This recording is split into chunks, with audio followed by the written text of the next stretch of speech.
10th में है और 24 फरवरी को हिंदी का पेपर देने वाले हो तो उनके लिए बोलो सबसे ज्यादा इम्पोर्टेंट है। एक एचडी कोड है मेरे प्यार को। इस कोड का पेपर आप लोगों को 100% एग्जाम में देखने को मिलेगा। जैसा देख पा रहा 2025 का एक वायरल पेपर में आप लोगों को बता रहा हूँ पूरा का पूरा सोल्यूशन। और यह पेपर जो है वो 70 नंबर का, और आज ही मैं 70 में बिल्कुल पक्का कराने वाला हूँ। एग्जाम के अगर एक दिन पहले भी इस वीडियो को देख रहे हो तो देख के जाना मेरे प्यार बच्चों, क्योंकि 70 में 70 नंबर आप लोगों को बिल्कुल फिक्स हो जाएगा। और इस पेपर को हल करने के लिए आपके पास समय दिए हैं 3 घंटे 15 मिनट का समय दिया जाएगा। निर्देश दिया गया है। निर्देश पढ़ना बहुत ही ज्यादा जरूरी है। एक एक निर्देश पढ़ के मैं आप लोगों को सारी स्ट्रक्चर समझाता हूँ। पहला है कि प्रारंभ के 15 मिनट परीक्षार्थियों को प्रश्न पत्र पढ़ने के लिए निर्धारित है। 15 मिनट में इस पेपर को आप लोग पढ़ोगे और 3 घंटे में इस पेपर को आप लोगों को सॉल्व करना है। यह है आप लोगों का पहला निर्देश। दूसरा निर्देश है कि प्रश्न पत्र दो खंडों अ तथा ब में विभाजित है। मतलब यह पेपर जो है दो खंडों में बना है, एक तो खंड अ में, दूसरा खंड ब में। दो खंडों में यह पेपर जो है विभाजित है। तीसरा है प्रश्न पत्र के खंड अ में बहुविकल्पीय प्रश्न है, जिसमें सही विकल्प का चयन करके ओएमआर शीट पर नीले अथवा काले बॉल पॉइंट पेन से सही विकल्प वाले गोले को पूर्ण रूप से काला करें। कहने का मतलब है कि प्रश्न पत्र के खंड अ जो है, खंड अ में बहुविकल्पीय प्रश्न है, उनका उत्तर आपको ओएमआर शीट पे देना होगा। किस पेन से आप रख सकते हो? तो नीले पेन का यूज कर सकते हो या काले पेन का। लेकिन पेन आपका बॉल पॉइंट पेन होना चाहिए, जेल वाली पेन नहीं होना चाहिए, ये कह रहा है।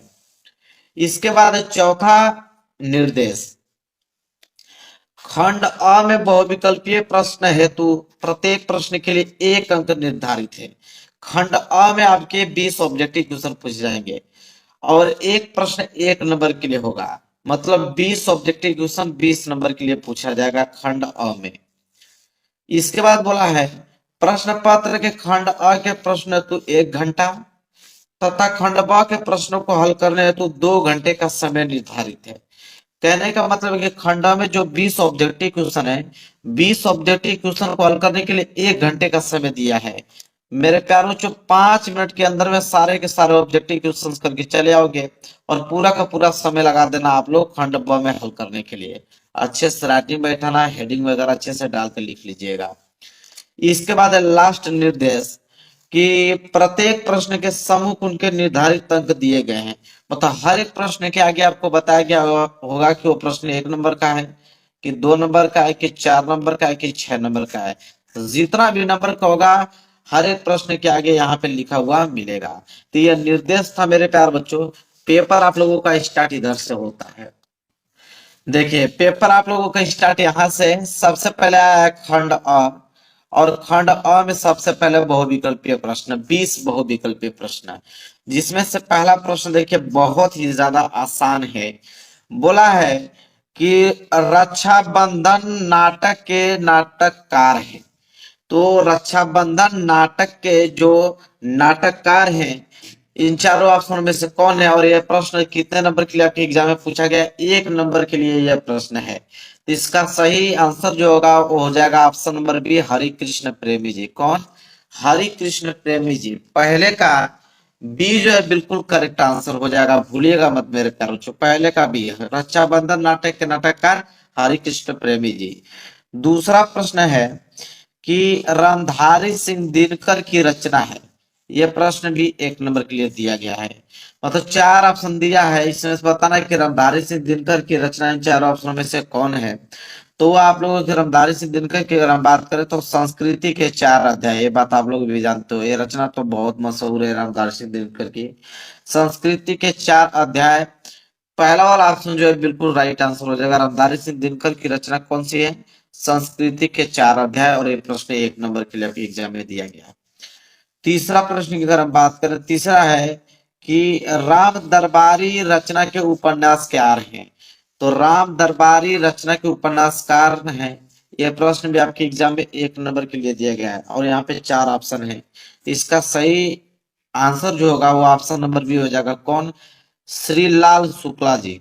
कौन? रामधारी दरबारी जो रचना के उपन्यासकार हैं कौन है? श्रीलाल शुक्ला जी। बी वाला ऑप्शन जो है बिल्कुल राइट आंसर हो जाएगा।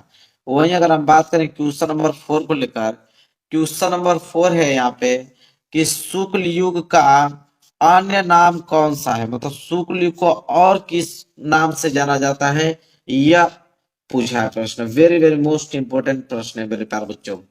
तो शुक्ल युग का अन्य नाम कौन सा है मेरे प्यारे बच्चों? प्रसाद युग, प्रेमचंद्र युग, क्षयवाद युग की ये सभी? तो इसका सही आंसर रहेगा मेरे प्यारे बच्चों ए सभी, क्योंकि शुक्ल युग को हम लोग प्रसाद युग के नाम से भी जानते हैं, प्रेमचंद्र युग के नाम से भी जानते हैं और छायावाद युग के नाम से भी जानते हैं। तो शुक्ल युग का जो अन्य नाम कौन सा है, तो ये तीनों है, इसलिए ऑप्शन नंबर डी जो है इस प्रश्न का राइट आंसर हो जाएगा। वहीं अगर हम बात करें प्रश्न नंबर 5वां को लेकर, प्रश्न नंबर 5वां है विष्णु प्रभाकर किस युग के कहानीकार हैं? यह प्रश्न बहुत ज्यादा इंपॉर्टेंट है और 1 नंबर के लिए प्रश्न आपके एग्जाम में आया हुआ है। तो कह रहा है कि विष्णु प्रभाकर किस युग के कहानीकार है? भारतेंदु युग, छायावादी युग, द्विवेदी युग, इनमें से कोई नहीं। तो इनमें से कोई नहीं, क्योंकि न तो भारतेंदु युग, न तो छायावादी युग, न तो द्विवेदी युग। विष्णु प्रभाकर किस युग के कहानीकार हैं? तो इसमें से कोई भी ऑप्शन मैच नहीं खा रहा है, इसलिए इनमें से कोई नहीं।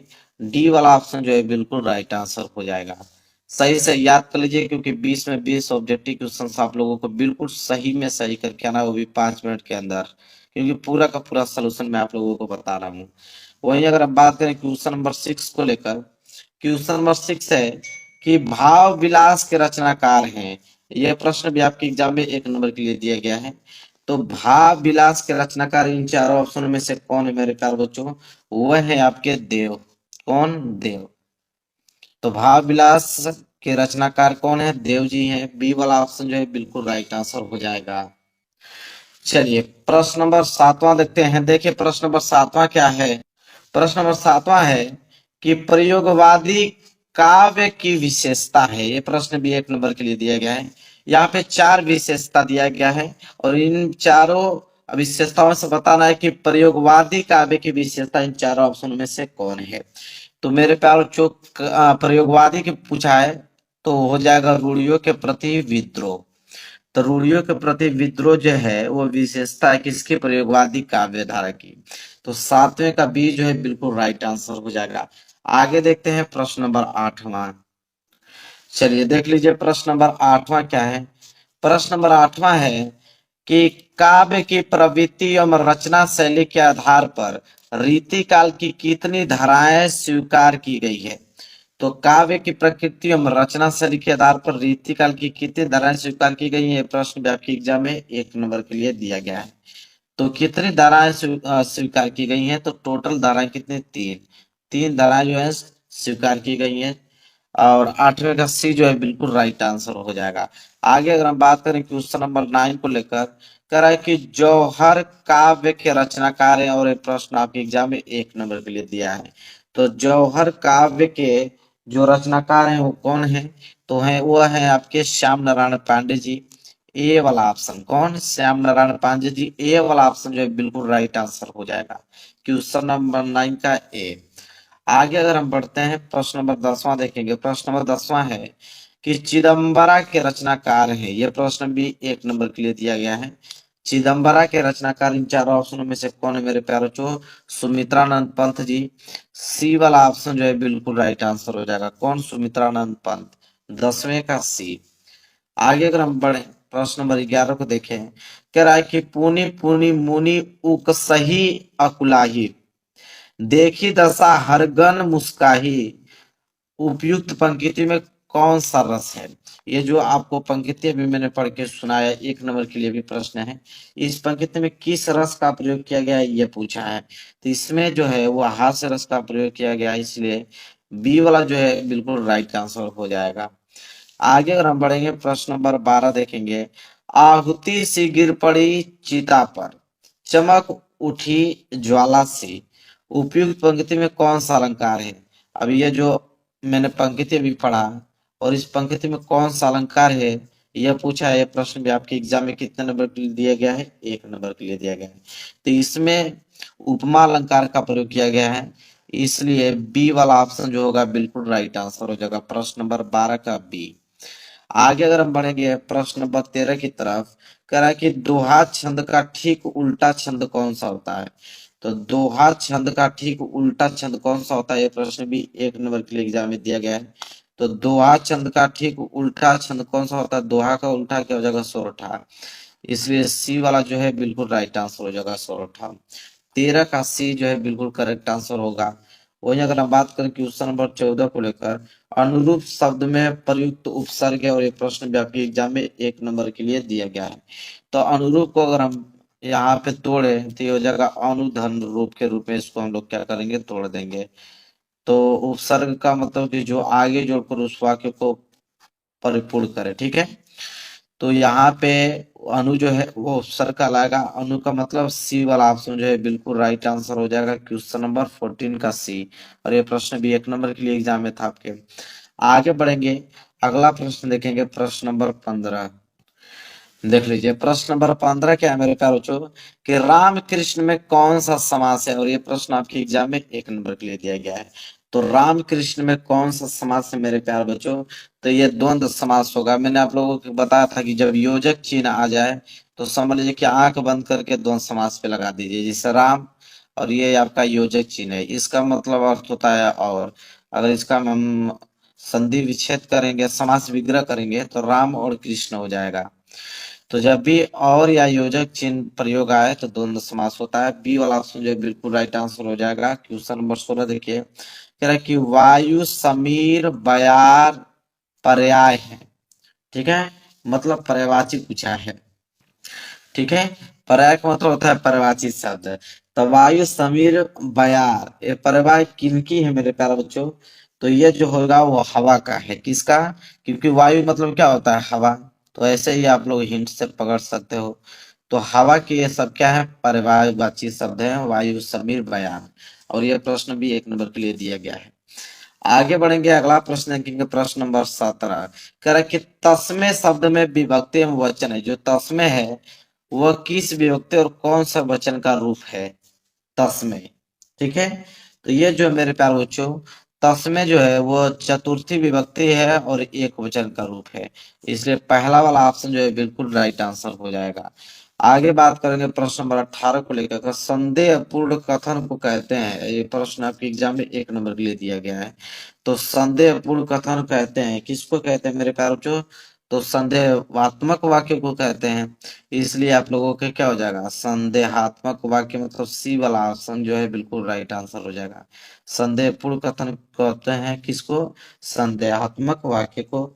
18 का सी जो है बिल्कुल करेक्ट आंसर हो जाएगा। आगे बढ़ेंगे, प्रश्न नंबर 19 देखिए क्या है, कि मैं पत्र लिखूंगा, वाक्य का कर्म वाच्य में परिवर्तित तो वाक्य है। यह प्रश्न भी आपके एग्जाम में 1 नंबर के लिए दिया गया है, ठीक है। मैं पत्र लिखूंगा, वाक्य का कर्म वाच्य में परिवर्तित करेंगे तो कैसे हो जाएगा, इसको लिखेंगे मेरे द्वारा पत्र लिखा जाएगा, मेरे द्वारा पत्र लिखा जाएगा। 19 का ए जो है बिल्कुल राइट आंसर हो जाएगा, अगर इसको हम कर्म वाच्य के रूप में परिवर्तित करें, ठीक है। अब हम बात करेंगे 20वें लास्ट ऑब्जेक्टिव क्वेश्चन की तरफ। कह रहा है कि स्थानवाचक क्रिया विशेषण है, और 1 नंबर के लिए भी प्रश्न है। तो यहाँ पे बोला कि स्थानवाचक क्रिया विशेषण, प्रतिदिन आसपास बहुत स्वयं था, आसपास, ये आसपास जो है स्थान को बोध कराता है, इसलिए स्थानवाचक क्रिया विशेषण है। बी वाला ऑप्शन जो है बिल्कुल राइट आंसर हो जाएगा। तो यहाँ पे 20 ऑब्जेक्टिव क्वेश्चन खंड अ जो है खत्म हो गया। यहाँ से स्टार्ट होगा आप लोगों को खंड ब, सबसे पहले आएगा वर्णनात्मक प्रश्न। देखिए खंड ब में सबसे पहले स्टार्ट होगा यहाँ से प्रश्न नंबर 21। प्रश्न नंबर 21 है कि निम्नलिखित गद्यांश पर आधारित दिए गए प्रश्न को उत्तर दीजिए। अब ये गद्यांश है, दो गद्यांश आपके एग्जाम में आएंगे। एक तो क वाला दिया है देखिए, और एक अथवा करके ख वाला दिया है। अब दोनों में से कोई एक ही आपको एग्जाम में करना है, या तो क वाला कर दीजिए या तो ख वाला कर दीजिए। और दोनों ही 6-6 नंबर के हैं, यहाँ पे 6 नंबर दिया जाएगा। 3 प्रश्न रहेंगे, 2-2 नंबर के हिसाब से 6 नंबर दिया जाएगा। क वाला क्या है मेरे प्यारो जो, कि मानव मन सदा से ही अज्ञात के रहस्यों को खोलने और जानने समझने को उत्सुक रहा है। जहां तक वह नहीं पहुंच सकता था, वहां वह कल्पना के पंखों पर उड़कर पहुंचा। उसकी अनगढ़ और अविश्वसनीय कथाएं उसे सत्य के निकट पहुंचाने में प्रेरणा शक्ति का काम करती रही। अंतरिक्ष युग का सूत्रपात 4 अक्टूबर 1957 को हुआ था, जब सोवियत रूप ने अपना पहला स्पुतनिक छोड़ा। प्रथम अंतरिक्ष यात्री बनने का गौरव यूरी गागरिन को प्राप्त हुआ। अंतरिक्ष युग के आरंभ के ठीक 11 वर्ष 9 माह 17 दिन बाद चंद्र तल पर मानव उतर गया। तो ये आप लोगों का गद्यांश है। गद्यांश मैंने पढ़ के सुना दिया। इसके नीचे 3 प्रश्न रहेंगे। उपयुक्त गद्यांश के पाठ और लेखक का नाम बताइए 2 नंबर के लिए। रेखांकित अंश की व्याख्या 2 नंबर के लिए। जहां तक अंडरलाइन किया गया है, कहां तक, यहां तक, देखिए यहां से लेकर यहां तक अंडरलाइन किया गया ना, इसका व्याख्या अगर आप बताते हो तो 2 नंबर आपको दिया जाएगा।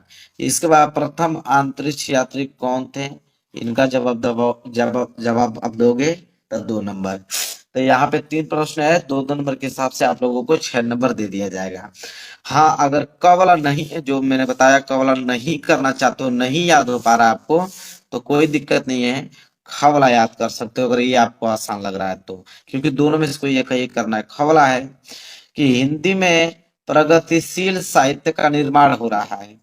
उसके निर्माता यह समझ रहे हैं कि उनके साहित्य में भविष्य का गौरव निहित है, पर कुछ ही समय के बाद उनका यह साहित्य भी अतीत का स्मारक हो जाएगा और आज जो तरुण है वही वृद्ध होकर अतीत के गौरव का स्वप्न देखेंगे। उनके स्थान में तरुणों का फिर दूसरा दल आ जाएगा जो भविष्य का स्वप्न देखेगा। दोनों के ये स्वप्न सुगत होंगे, क्योंकि दूर के ढोल जो है वो सुहाने होते हैं। बहुत इंपॉर्टेंट है। और उसके नीचे 3 प्रश्न है। उपयुक्त गद्यांश के पाठ और लेखक का नाम बताइए 2 नंबर के लिए। रेखांकित अंश की व्याख्या कीजिए 2 नंबर के लिए, जहां तक अंडरलाइन किया गया है। फिर दूर के ढोल सुहाने होते हैं, उसका क्या मतलब होता है, उसका क्या तात्पर्य है, स्पष्ट करना है 2 नंबर यहाँ से। तो मैंने क और ख दोनों पढ़ के आप लोगों को सुना दिया। अब दोनों में से जो अच्छा लगेगा उसको याद करके जाइएगा, जो आसान होगा उसको करके एग्जाम में आइएगा। ये प्रश्न नंबर 21 जो है संपूर्ण रूप से यहाँ पे क्या हो गया, खत्म हो गया। अब हम आगे बढ़ेंगे प्रश्न नंबर 22 की तरफ। देखिए मेरे प्यारे, जो प्रश्न नंबर 22 यहाँ से स्टार्ट होता है। प्रश्न नंबर 22 है कि निम्नलिखित पद्यांश पर आधारित दिए गए प्रश्न को उत्तर दीजिए। अभी हमने गद्यांश देखा, तो गद्यांश 6 नंबर का था। पद्यांश भी सेम वही 6 नंबर का ही रहेगा, और इसमें भी 2 ऑप्शन दिया जाएगा आप लोगों का। एक क वाला देगा, क वाला नहीं कर पाओगे तो अथवा करके एक ऑप्शन और दिया गया है आप लोगों का ख वाला। तो दोनों में से इसमें भी कोई एक ही आपको करना है, जो आसान लगेगा वो एग्जाम में करके आइएगा। क्या है क वाला कि चरण कमल बंदो हरिराई जाके कृपया पंगु गिरिल है। अंधे को सब कुछ दर्शाई बहरे सुने गंगू पुने बोले रंग चले सिर छत्र धराई सूरदास स्वामी करुणा में बार बार बंदोती ही पाई। अब यह जो है वेरी वेरी मोस्ट इंपोर्टेंट पद्यांश है, और इसके नीचे 3 प्रश्न है। उपयुक्त पद्यांश का संदर्भ लिखिए 2 नंबर के लिए। रेखांकित अंश की व्याख्या कीजिए 2 नंबर के लिए। बार बार बंदोती पाई पंक्ति में कौन सा अलंकार है 2 नंबर के लिए। अगर ये वाला नहीं याद कर पाते हो तो अथवा करके एक ऑप्शन ख वाला दिया है आपको कि अगर धीरे चलो वह तुम्हें छू लेगी, दौड़ो तो छूट जाएगी नदी, अगर ले लो साथ वह चलती चली जाएगी कहीं भी, यहाँ तक कि कबाड़ी की दुकान तक भी। बहुत इंपॉर्टेंट ये भी है। और इसके नीचे भी 3 प्रश्न है। उपयुक्त पद्यांश का संदर्भ लिखिए, रेखांकित अंश की व्याख्या कीजिए 2 नंबर के लिए, और उपयुक्त पद्यांश में नदी किसका प्रतीक है, ठीक है, तो किसका प्रतीक है 2 नंबर इसके लिए। तो या तो क वाला कीजिए या तो ख वाला, दोनों मैंने आपको बता दिया, जो आसान लगेगा याद करके जाइएगा, एग्जाम में करके आइएगा। आगे बढ़ेंगे प्रश्न नंबर 23 की तरफ।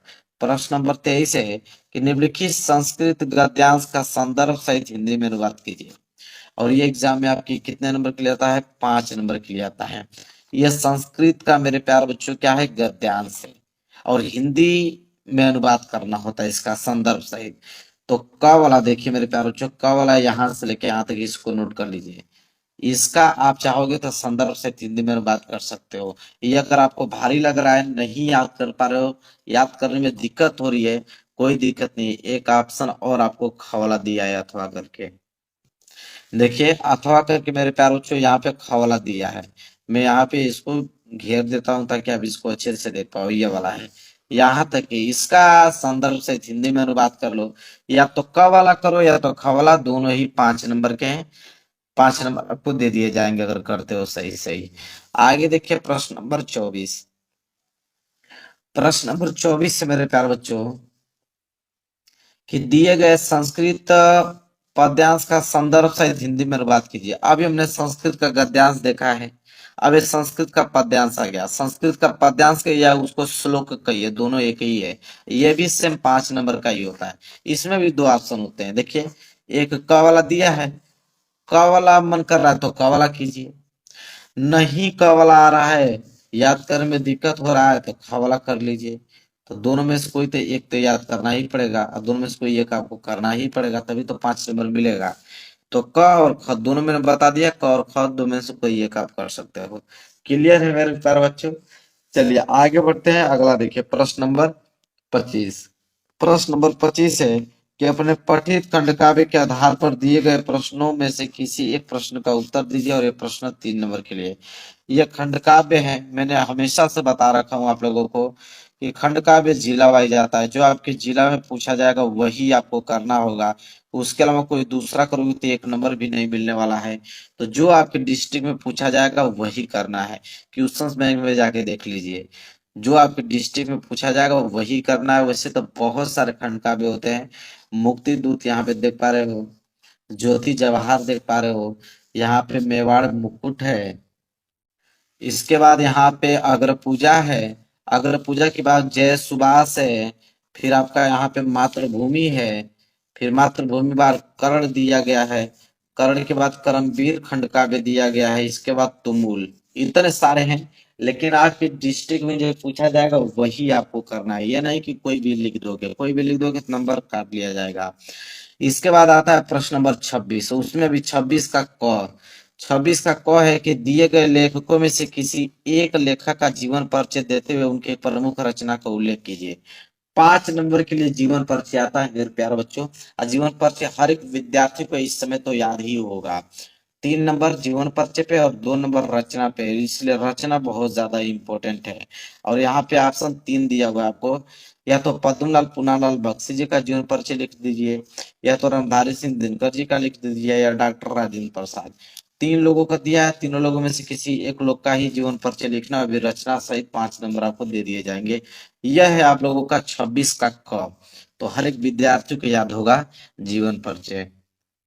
इसके बाद देखिए ख, 26 का ख, निम्नलिखित कवियों में से किसी एक कवि का जीवन परिचय देते हुए उनके प्रमुख रचना का उल्लेख कीजिए। यह भी 5 नंबर का ही होता है। इसमें भी सेम वही 3 नंबर जीवन परिचय पे, 2 नंबर रचना मिलता है, 5 नंबर। कवि, 4 कवियों का नाम दिया है। मैथिली शरण गुप्त जी, रस खान जी, महादेवी वर्मा जी, अशोक वाजपेयी जी। अब चारों कवियों का नाम मैंने पढ़ के सुना दिया। इन चारों में से किसी एक लोग का ही आपको जीवन परिचय लिखना है। वो भी रचना सहित 5 नंबर आपके क्या हो जाएंगे, बिल्कुल फिक्स है। तो आप लोगों को जो भी इसमें लिखना का मन हो, जो याद हो अच्छे से, वो लिख लीजिएगा। क्लियर है? आगे बढ़ते हैं। देखिए अगला प्रश्न है प्रश्न नंबर 27। प्रश्न नंबर 27 है कि अपने पाठ्य पुस्तक में से कंठस्थ कोई एक श्लोक लिखिए जो इस प्रश्न पत्र में न आया हो। एक श्लोक लिखना है, 2 नंबर दिया जाएगा। अभी मैंने संस्कृत का पद्यांश बताया। तो संस्कृत का पद्यांश तो श्लोक ही होता है। ये नहीं कि वही उठा के यहाँ पे लिख दो। ये जब लिख दोगे तो आप लोगों को नंबर पूरे काट लिए जाएंगे, 2 नंबर नहीं दिया जाएगा। क्योंकि स्पष्ट बोल रखा है कि जो इस प्रश्न पत्र में न आया हो। तो जो न आया हो कोई दूसरा आपको लिखना पड़ेगा, तब जाके आप लोगों को 2 नंबर मिलेगा। इसके बाद है प्रश्न नंबर 28 कि कह रहा है कि वाद विवाद प्रतियोगिता में प्रथम स्थान प्राप्त करने पर अपने चचेरे भाई को बधाई देते हुए एक पत्र लिखे। 4 नंबर दिया जाएगा। कि अगर वाद विवाद प्रतियोगिता हुआ था, उसमें आपके चचेरा भाई अगर फर्स्ट डिवीजन पाया है, ठीक है, वो सम्मानित है हुआ है, तो उसको बधाई देने के लिए आप पत्र कैसे लिखोगे? अगर ये नहीं लिखना चाहते हो तो अथवा करके एक ऑप्शन और आपके पास है कि अपने गली मोहल्ले की नालियों की समुचित सफाई के लिए नगर निगम के स्वास्थ्य अधिकारी को एक पत्र लिखिए। कि अगर आपकी गली मोहल्ले की जो नालियां हैं उसमें बहुत सारी गंदगी फैल गई है, उसको सफाई नहीं किया जा रहा है नगर निगम द्वारा, तो नगर निगम को एक स्वास्थ्य जो अधिकारी होते हैं उनको एक आप पत्र कैसे लिखोगे? तो 4 नंबर आपको दे दिया जाएगा। 2 ऑप्शन आपके पास है, दोनों ऑप्शन में से कोई भी आप लिख लीजिए। या तो पहला वाला या तो उसका अथवा वाला कर सकते हैं। इसके बाद आगे बढ़ेंगे। अगला प्रश्न देखेंगे मेरे पास जो प्रश्न नंबर 29। प्रश्न नंबर 29 क्या है देखिए। निम्नलिखित प्रश्नों में से किन्हीं 2 प्रश्नों के उत्तर संस्कृत में दीजिए और 2 नंबर आपको दे दिया जाएगा। संस्कृत के 4 प्रश्न आपके पास है। 4 क्या 5 इस पेपर में दिया गया है। पहला, दूसरा, तीसरा, चौथा, पांचवा। पांचों पे टिक मैंने लगा दिया। अब इसमें से किसी भी 2 प्रश्नों का उत्तर अगर आपको आ रहा है संस्कृत में तो उन्हीं 2 प्रश्नों का उत्तर देना है और 2 नंबर आपको दे दिए जाएंगे एक एक नंबर के हिसाब से। ये प्रश्न नंबर 29 है। 5 में से जो याद करना होगा याद करके जाइएगा। 2 आंसर देके आइएगा, 2 नंबर आपको दे दिया जाएगा। अब इस पेपर का लास्ट प्रश्न जो है प्रश्न नंबर 30वां। निम्नलिखित विषयों में से किसी विषय पर निबंध लिखिए। पूरे किताब का अगर मैं बताऊं, पूरे किताब का जो महत्वपूर्ण टॉपिक होता है वो निबंध होता है और इस पे पूरे के पूरे पेपर में जो सबसे ज्यादा मार्क्स का पूछा जाता है वो निबंध ही पूछा जाता है, 7 मार्क्स का। अब यहाँ पे 5 आपको निबंध दिए गए हैं। पहला, किसी यात्रा का वर्णन कीजिए, या नई शिक्षा जो नीति लागू हुई है उसके बारे में बताइए, या इंटरनेट क्या होता है, या आत्मनिर्भर भारत क्या है, या पुस्तकालय से लाभ। तो यहाँ 5 ऑप्शन दिए हुए हैं, पांचों में से 101 HD। मेरे प्यार बच्चों, इस वीडियो को शेयर कर देना। जितने बच्चे 24 फरवरी को हिंदी का पेपर देने वाले हों, वीडियो को लाइक कर देना। चैनल पर नए हो तो चैनल को जरूर सब्सक्राइब कर लेना।